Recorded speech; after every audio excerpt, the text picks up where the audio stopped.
Hi, I'm Richard Maraj, Senior Minister at Unity of Phoenix Spiritual Center, and I want to thank you for visiting our website and for tuning in to today's message. If you feel inspired by today's talk, I really encourage you to make a donation by hitting that button below and making a contribution to this ministry. It'll allow us to continue these messages online and to do the great work we do here at Unity of Phoenix, which is to inspire people to live better lives. So thanks for tuning in, thanks for your support, and we hope to see you at a Sunday real soon. Morning again, everyone. And a shout out to everybody who tunes in and watches us online.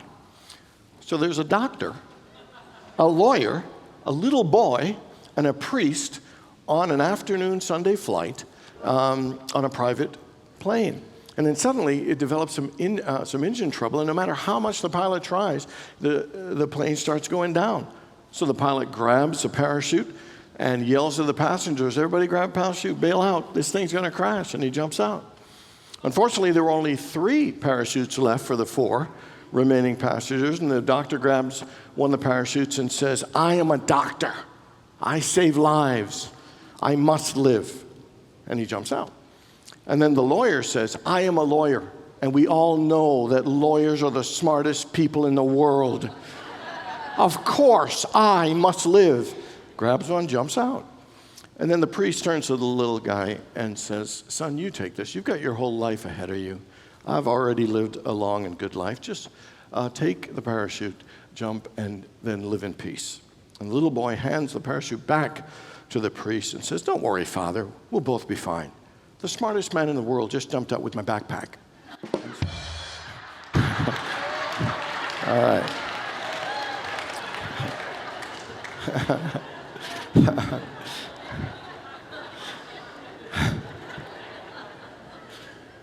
So I actually got a thumbs down on this. Someone actually put their thumbs down, found out later it was a lawyer. And so, so being smart in our culture is highly revered. Being intelligent, having lots of knowledge, is really valued very high. The power of thinking and the power of thoughts, of reasoning, of analyzing is praised and is really at the top of how we evaluate a lot of folks. And some people think that being smart and having most intelligence is the best indicator of success, whether it's financially, in work, or any area of your life, and a level of happiness. But what they've found out, it is not about intelligence. It is not the best indicator. What is the best indicator of greater success and happiness and peace of mind and good relationships and problem solving, and recreating ourselves? It's not our intelligence, but it's our emotional, not our IQ, but our EQ, our emotional quotient, our emotional intelligence. How well we handle our emotions actually is a greater determiner of how much peace, conflict resolution, how much success and happiness, how resilient we are, how, whether we get thrown off balance a lot or not. The better we are emotionally fit, it's actually one of the best indicators for a level of happiness and fulfillment. It helps us adjust. It helps us cope with losses or aging or success or losing. Anything in life, being strong and centered emotionally is actually the key to greater success in every area and situation. How many people here have ever felt some strong emotion that was sad or painful, and it was so painful and so sad that you stuffed it, suppressed it, because you didn't want to feel it? Anybody? Okay, about 12 people. Perfect. And how many people ever have gotten so emotional and you let your emotions get the better of you and you said something you probably didn't want to say? Now, how many people would say overall in your emotions, especially the painful ones, that you could probably do a better job managing and moving through them, handling them? Okay. So this week, we are going to talk about emotional fitness. This is week 3 or 4 of our annual Game On series, which is a 30-day challenge to help you get more fit, to build a foundation of fitness. Physical fitness, mental fitness, emotional fitness, and spiritual fitness. Because the truth is, if you want a better life, you got to build it on a strong foundation. If we're not physically fit or mentally or emotionally fit, or one of the other areas, the spiritual, that we're not going to be able to build as lasting and successful a life unless we have that strong foundation. In the first week, we looked at physical fitness. Last week we looked at mental fitness, and today we're going to look at emotional fitness. And I would say if we want to improve how we handle the painful and hard emotions of our lives, I would say the first thing to do is that we need to accept full responsibility for our lives. That we need to accept full responsibility, especially for our emotional life. And the reason I say that if you want to improve it, that you've got to start with being responsible is because a lot of our emotions are very intense. You know, whether it has been betrayal or, hurt, or there's loss or grief, whatever it is, or anger, or whatever it is in any of its form, what happens is when it gets that intense, we seem to have a pattern of blaming other people for it. Look what you did. Look what you said. He makes me so mad. And it's not to excuse other people's behavior, because it's not. But the fact is, when we get upset, there's this tendency to want to blame. And so whether it's a person, whether it's the economy, whether it's the IRS, whether it's the insurance companies, whether it's the Republicans, whether it's the Democrats, we all have that tendency, because when emotions are so strong, it's hard for us to deal with it. And so we do a natural thing of trying to offload it to someone else. And as much as those behaviors may not be good, those people didn't put it there. They just helped trigger what was already in us.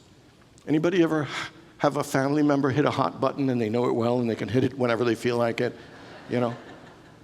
Somebody once said, if you think you've achieved spiritual enlightenment, go spend a week with your family. And and as much as it can be irritating and there be conflict and frustration, the reality is that it's our stuff. Emotions are really a reaction, an interaction with other people on what is said and not said, done and not done. And it's really about us, our beliefs, how we perceive, how we take things. Because somebody could say one thing to one person, it wouldn't bother them. Someone could say the exact same thing to someone else, and it triggers. So it shows that it's really, really our stuff. And look, I'm not trying to take any blame off of other people's inappropriate behavior, because inappropriate behavior is inappropriate.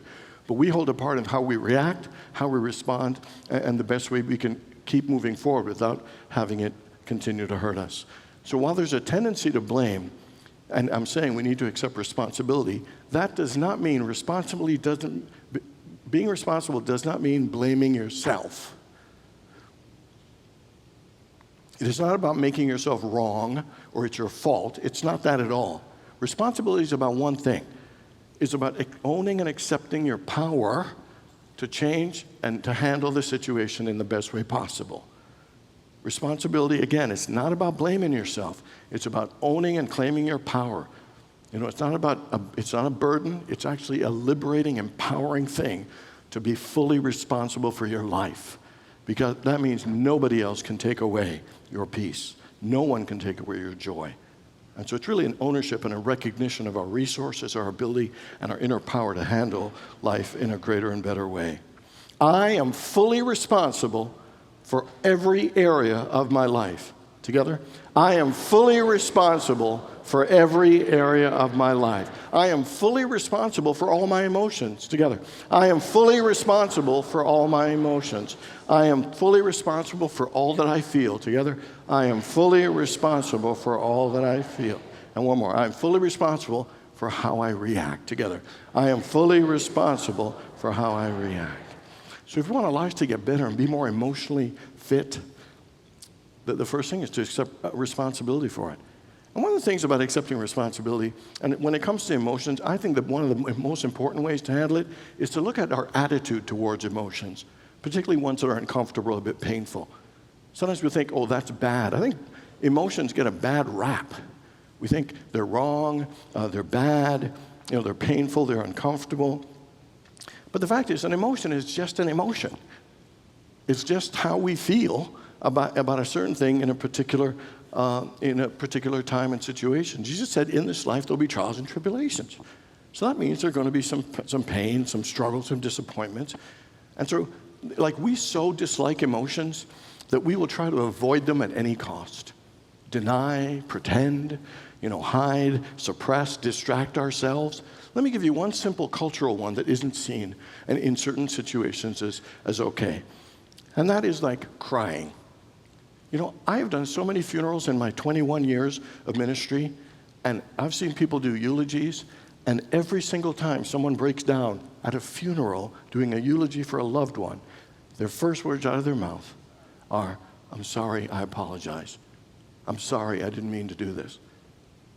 What safer place could there be to express tears than at a funeral? And yet, that's how bad we feel. Big boys don't cry. Was that Tom Hanks movie? There's no crying in baseball. And it's really amazing. I mean, it's one simple thing, but it shows how our culture is sometimes uncomfortable with tears. If somebody is in our presence and they're crying, immediately we want to put our arm around them and say, there, don't cry. I think you should just give them a Kleenex and let them cry, because it's healthy and it's important for them to feel their emotions. We'll talk about that in a minute. We've all heard that expression, we are spiritual beings having a human experience. We've all heard that? But with the amount that we want to avoid crying and sadness and everything else, it's more like we're spiritual beings trying to avoid a human experience. Because a part of a human experience includes emotions. Jesus didn't pretend or hide or deny his feelings. He wept. He was angry. He was troubled. He was grieved. He was disappointed. He was lonely. He was overwhelmed. He felt all of the range. And so it's an important thing to shift our attitude about emotions. They're an important part of life. They're our stuff, and they're there for a reason, and they are there to help us. And so they're not as scary as we think. We think sometimes things like, oh my God, if I let myself feel on my feelings, I'll just fall apart. You're actually stronger than you realize, and they're not as scary. The thoughts we have about them are scary more than allowing ourselves to feel them, which is the next thing, is that it's important for us to connect with our feelings, to notice them and name them. There's this guy, he went to his psychiatrist and his therapist, and he said, feelings, I hate feelings. And all you ever do is ask me about my feelings. And the therapist said, and how does that make you feel? And so,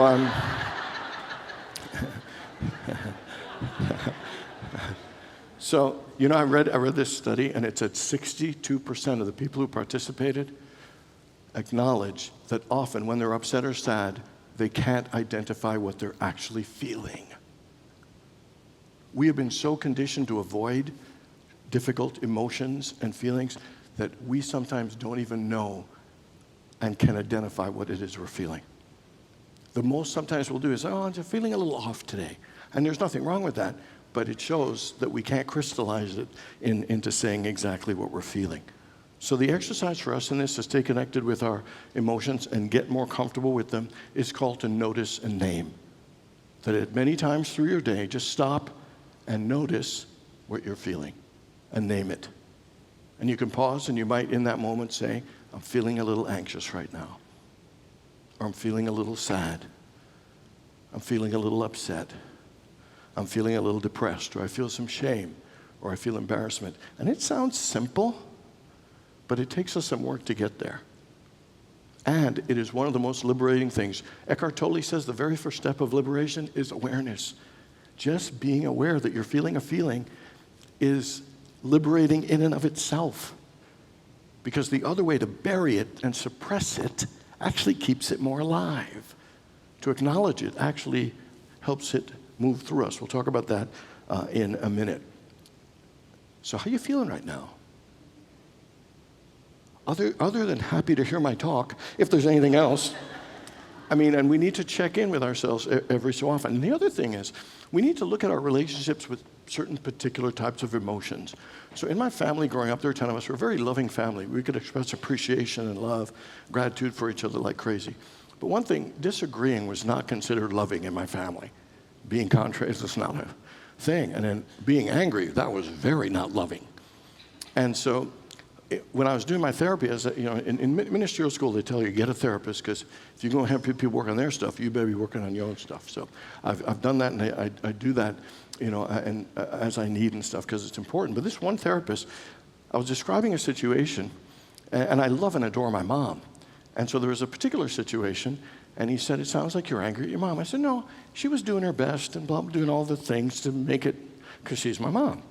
And he said, Richard, just like acknowledging that you're angry about something doesn't mean you don't love your mom.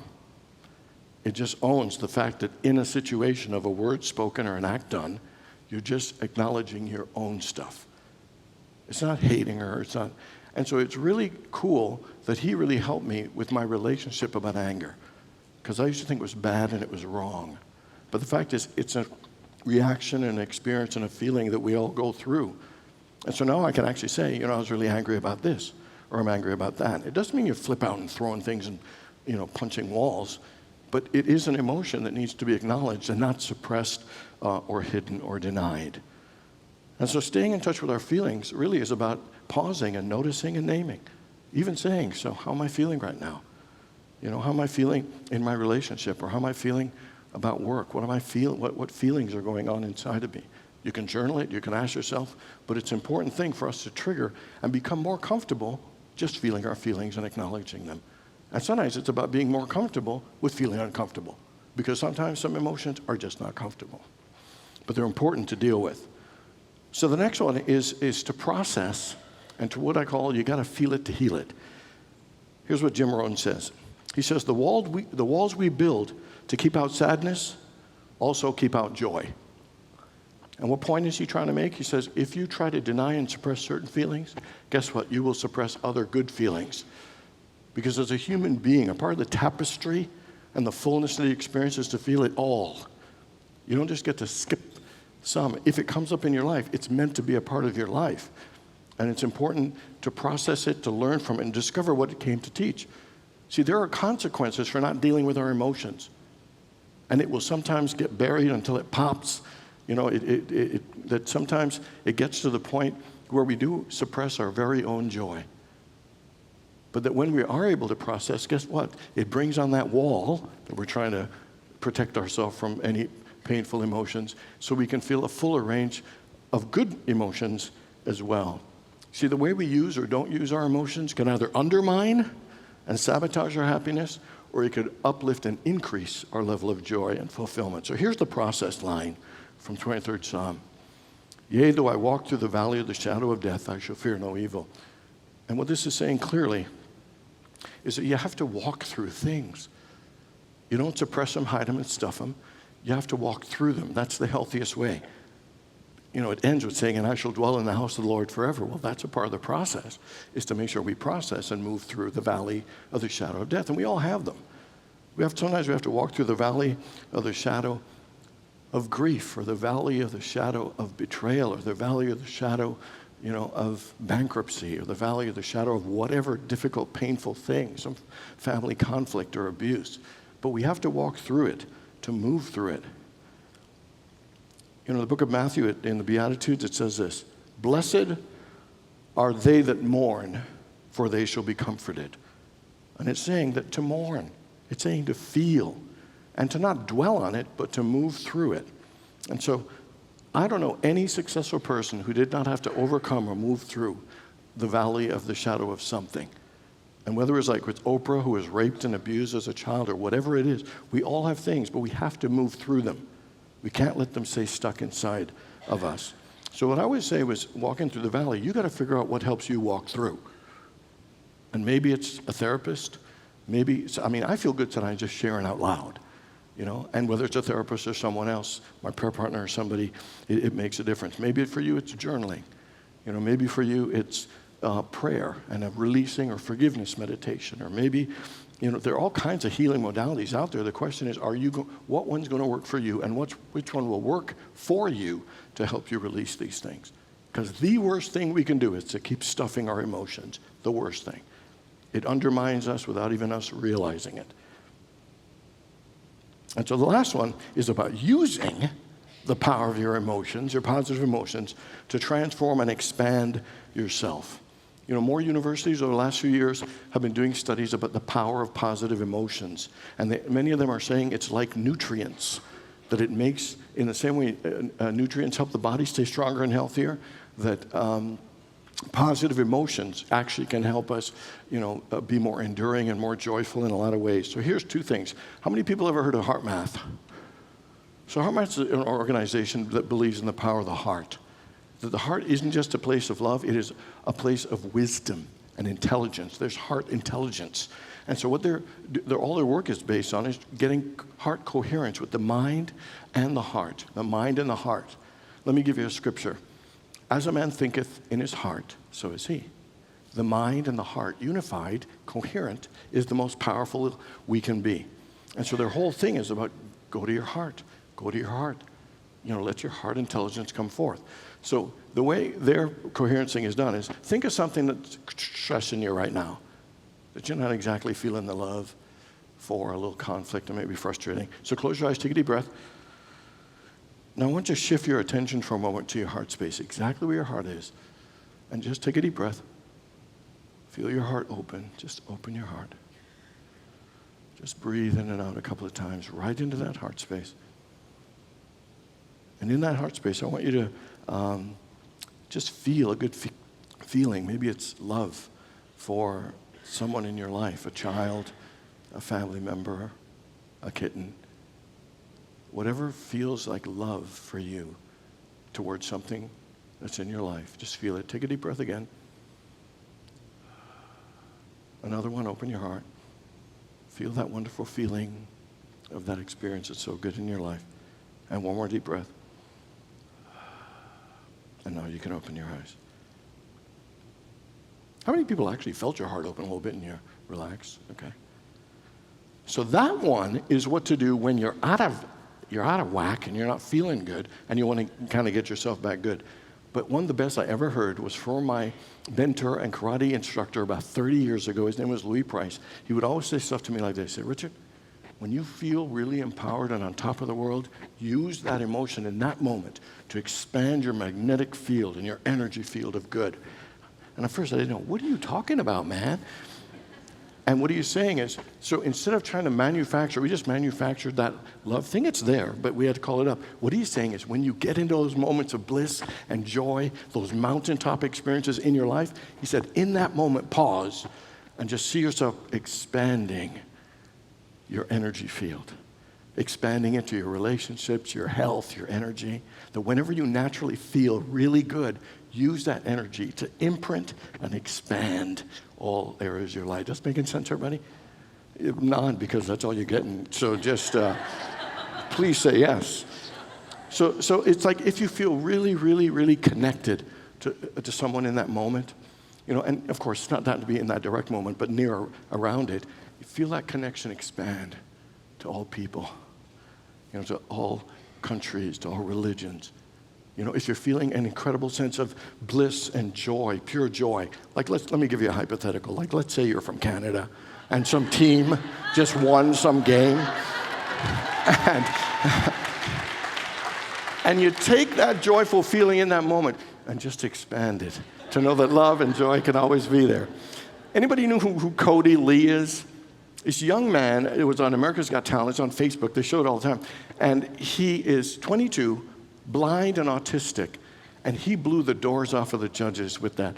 I was so inspired. I've seen that thing probably 30 times in the last couple of weeks, easy. But when I feel inspired like that, I just let it expand and realize that everything is possible. Like nothing will stop me. So whatever intense feeling you have, or like lately, I've been giggling like a lunatic, laughing my butt off, till almost the point of pain, but that's how close to the threshold I got, right to the level. And I have to tell you, it feels so good in me. I can't do it in the moment because I'm giggling, but after the fact, I can remember it and expand that. Or what about being in love? Or what about achieving something really great? Every time you get one of those mountaintop experiences where there's strong emotions, use it to expand. Just literally see yourself standing and see a light expanding from yourself, because it will expand and broaden your capacity for goodness and joy and success and greater blessings. Tony Robbins says, if you control your consistent emotions every day, it will change your life. And I absolutely believe that. What would be the best emotions you would want to feel every single day? Would it be confidence? Would it be enthusiasm? Would it be compassion? Would it be joy? Would it be gratitude? Whatever it could be. Because that's how powerful it is. You can feel it, cultivate it, and in the moments that you can expand it to transform your life. Emotions are powerful. And yes, sometimes they're not pleasant, and sometimes they're not comfortable, but they are an important part of life. And the ones that come up for you are yours. And we need to not run from them, deny, or pretend, but we need to acknowledge them, feel them, and use them in a positive way. And the ways are to notice and name them. Don't be afraid of them. Just notice and name them. That's liberating. Another one is to feel it and heal it. Walk through that valley. Let yourself process. Get whatever help you need to help you process. And the third one is to transform and expand it. When you feel that emotion, just take a breath and expand your energy field. Emotions are a really key indicator of a successful and happy life. The question is, are you willing to do the work? Are you willing to get your game on and to work on your emotional fitness? God bless you all.